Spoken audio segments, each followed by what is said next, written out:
عسلامة ومرحبا بكم في فيديو جديد. اليوم باش نعملوا مع بعضنا خبزة جاتو بثلاثة طبقات بنينة على الاخر. ريحتها ما نحكي لكمش، بنتها ما نحكي لكمش، حاجة روعة. كعبتين عظم عملت جاتوة بحجم عائلي، صدقوني كبيرة وتشبعوا لي ياكل منها مورسو يحب يزيد القهوة العشية ولا الفطور الصباح، علاش لا. يلا نبداو.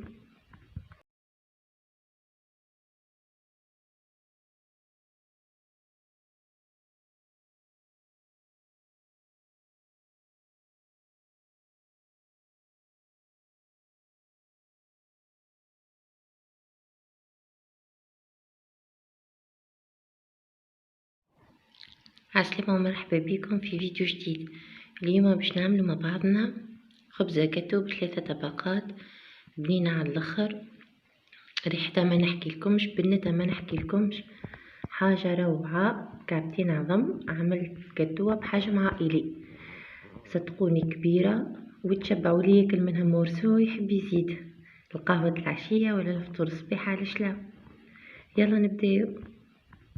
بالنسبة للمكونات متاع الكريمة، عندي نص لتر حليب، 2 ساشيات سكر فاني باش نرميهم في الاخر، 2 مغارف فرينة، 2 مغارف نشا، 4 مغارف سكر، و3 كعبات فرماج. نرميو المكونات الكل في البارد الا السكر فاني باش نرميوه في الاخر للتنكيه. تو باش نمشي نطيبها على النار لين تعقد.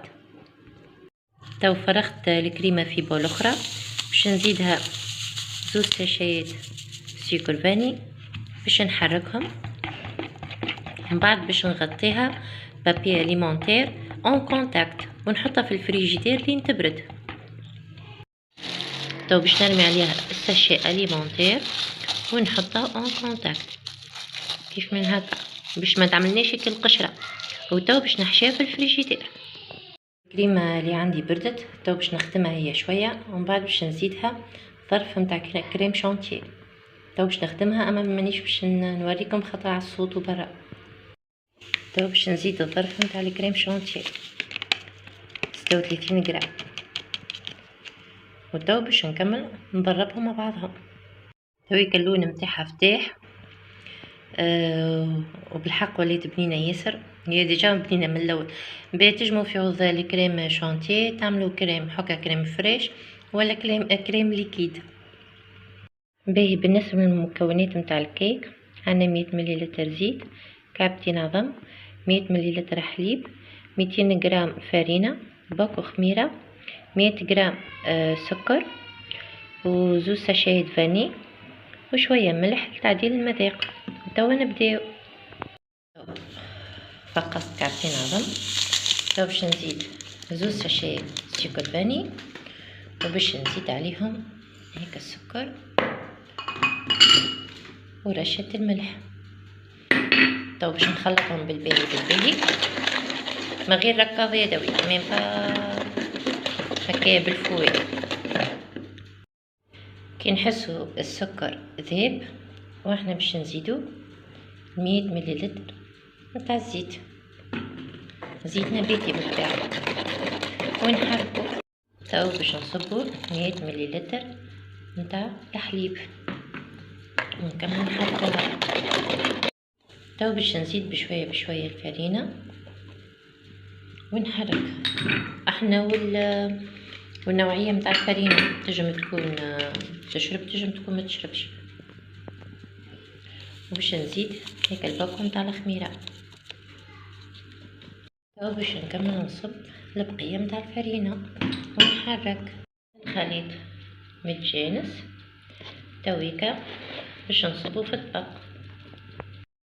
عندي الطبق البيركس هذايا دهنتو بشويه زيت، هو كبير شويه ديجا ما نحبهاش عاليه برشا، خاطر من بعديكا باش نعملو لي 3 كوش باش يلقاو كيما نقولوا كل كوش تاخذ حقها في الاسباس. تو باش ندخلها في الفور مده 25 دقيقه، نشعل عليها من لوطه من بعد نشعل عليها من فوق لين تحمر على 180 درجه. الكيك حضرت، تو هي سخونه باش نصب عليها الحليب باش تشربوا بالباهي. ونحطها تبرد في عقلها باش نعملها الكوش الثانية. ومن بعد ما بردت الكيك صبيت الكريمة عليها.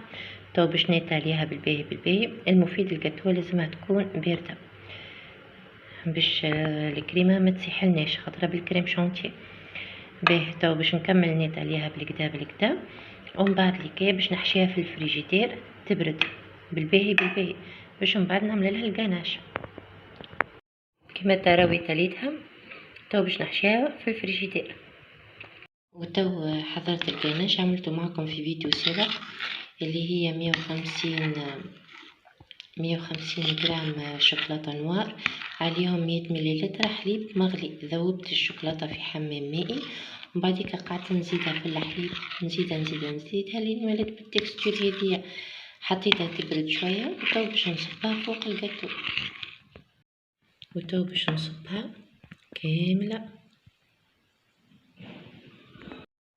وهذه تحليتنا حضرت. تو باش نقصها قدامكم. هذا شكلها النهائي. قصيت لكم مرسو طريه على الاخر تهبل. بنينه بحق بنينه وخفيفه. ان شاء الله تعجبكم الوصفه وتجربوها، وفي الملتقى ان شاء الله. باي باي.